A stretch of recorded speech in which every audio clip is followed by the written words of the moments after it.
அதே 2 வதக்கு வதக்கியாச்சு.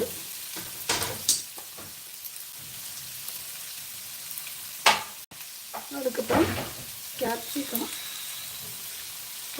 சேர்த்தாச்சு. எல்லா காய்கறியும் சேர்த்தாச்சு.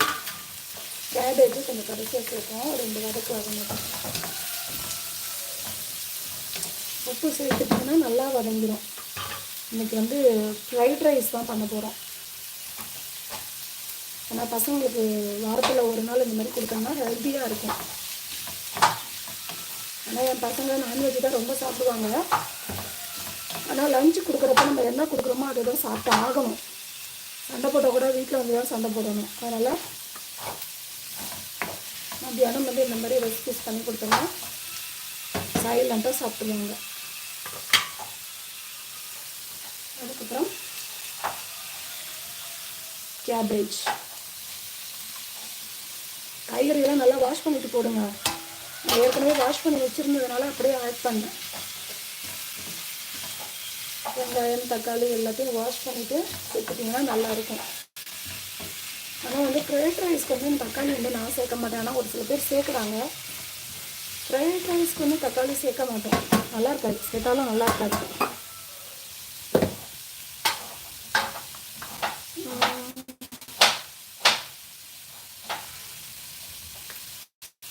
மிளகாத்தூள் மல்லித்தூள்லாம் சில பேர் சேர்ப்பாங்க, சில பேர் சேர்க்க மாட்டாங்க. நீங்கள் எப்படி?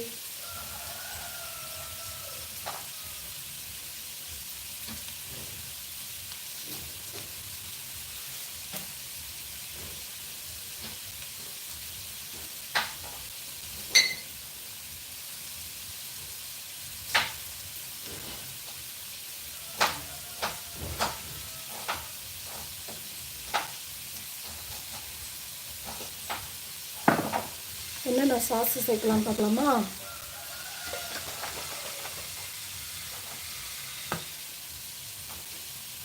சோயா சாஸ், கொஞ்சமாக சோயா சாஸ். அதுக்கப்புறம் க்ரீன் சில்லி சாஸ். இது இந்தியாவிலேருந்து வாங்கினது, வரும்போது வாங்கிட்டு வந்தோம். கொஞ்சமாக சேர்த்துக்கலாம்,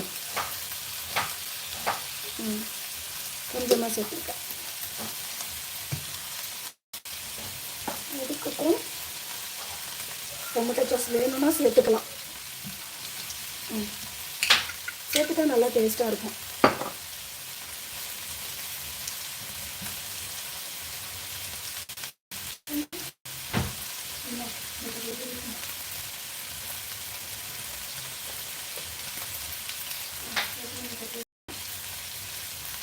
அதுக்கப்புறம் கொஞ்சமாக வந்து பார்த்திங்கன்னா வினிகர், கொஞ்சமாக ஆப்ஷன் தான், இருந்தால் சேர்த்துக்கலாம், இல்லைன்னா பிரச்சனை இல்லை. சேர்த்துட்டு நல்லா ஃப்ரை பண்ணிக்கோங்க. சும்மா மூஞ்ச பார்த்துட்டு லைவ் போடுறதுக்கு அட்லீஸ்ட் ஏதாவது சமைச்சிக்கிட்டே போடலாம்ல. என்னத்தை மூஞ்ச பார்த்து என்னத்தை பேசிட்டு பேசுங்க, நான் ரிப்ளை பண்ணுறேன். மெசேஜ் அனுப்புங்க, ஹாய் சொல்லுங்கள்.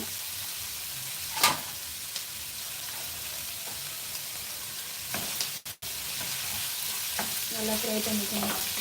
இது வந்து அம்மாவை வந்து நல்லா அதிகமாக வச்சும் பண்ணணும். சிம்மில் வச்சுன்னு வச்சுக்கோங்களேன், ரொம்ப சாஃப்டாகிடும் வெஜிடபிள். கொஞ்சமாக மிளகாத்தூள், கொஞ்சமாக மல்லித்தூள்,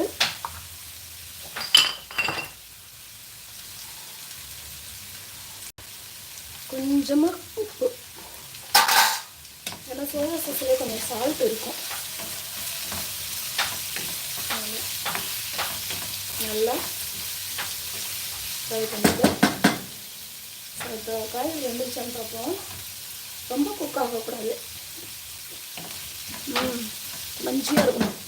சால்ட் மட்டும் பத்தலை, ரொம்ப கம்மியாக இருக்குது. சால்ட்டு போட்டுக்கோங்க.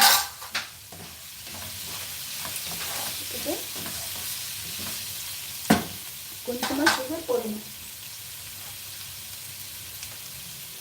சுகர் எதுக்கு போடணுன்னா காய்கறி வந்து டக்குன்னு வந்து உங்களுக்கு வதங்காது. அதனால் கொஞ்சமாக